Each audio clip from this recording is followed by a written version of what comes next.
এক রাতে এক ছেলে ভুল করে অ্যালার্ম ঘড়ি উল্টো করে রেখে ঘুমিয়ে পড়েছিল। মাঝরাতে ঘুম ভাঙতেই ঘড়িতে সময় দেখা গেল 10টা। সে ভেবেছিল স্কুলের জন্য অনেক দেরি হয়ে গেছে। তাড়াহুড়ো করে জামা কাপড় পরে ব্যাগ তুলে বাইরে দৌড়ে গেল। পথে তার বাবার সঙ্গে ধাক্কা খেল, যিনি অফিসের জন্য উঠেছিলেন। বাবা বললেন, পেশাব করতে উঠেছো? ছেলে বলল, না, স্কুলে যাচ্ছি। আপনিই তো বলেছিলেন সকাল 4টায় বের হতে হবে। বাবাও সঙ্গে সঙ্গে জেগে গেলেন এবং ছেলের সঙ্গে প্রস্তুতিতে নেমে পড়লেন। এত হইচই হলো যে মায়েরও ঘুম ভেঙে গেল, কিন্তু তাদের মনে হলো মাও হয়তো দেরিতে উঠেছেন। মা রেগে গিয়ে জানালার পর্দা সরালেন। বাইরে তখনও গভীর অন্ধকার। তারপর তিনি অ্যালার্ম ঘড়ি সোজা করলেন এবং ছেলেটির বুঝতে বাকি রইল না যে আসল সময় আসলে রাত 2টো। পরের দিন সত্যিই দেরি হয়ে গেল। স্কুলের ঘন্টা বাজার পর মনিটর লিলি সঙ্গে সঙ্গে ছেলেটির নামের পাশে লেট মার্ক দিল। সে দৌড়ে ক্লাসে ঢুকে পড়ল, ব্যাক সিটে ছড়ে দিল, কিন্তু লিলি নড়ল না। বলল, লেট এসেছো, 1 নম্বর কাটা যাবে। ব্যাক সিটে রাখা নিয়ম নয়, আর 1 নম্বর কাটবে। ইউনিফর্মে চকলেটের দাগ আছে, পারফরমেন্সে প্রভাব পড়বে, আর 1 নম্বর কমবে। পড়াশোনার সময় বই না দেখে আমাকে ঘুরে দেখছিলে, আবারও নম্বর কাটা যাবে। রাগে ছেলেটি স্কেচবুকে লিলিকে এক দানবী মেয়ের মতো এঁকে দিল, কিন্তু লিলি সেই খাতা কেড়ে দিল। বলল,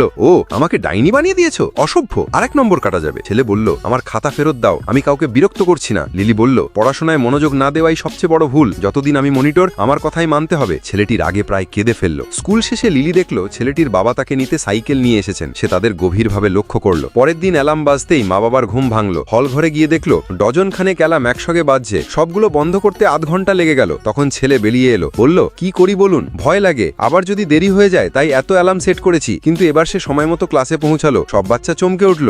টিকটকে 1000 লাইক আর 10,000 ভিউ মাত্র 90 টাকা। কিনতে এখনই এই নম্বরে হোয়াটসঅ্যাপ করুন।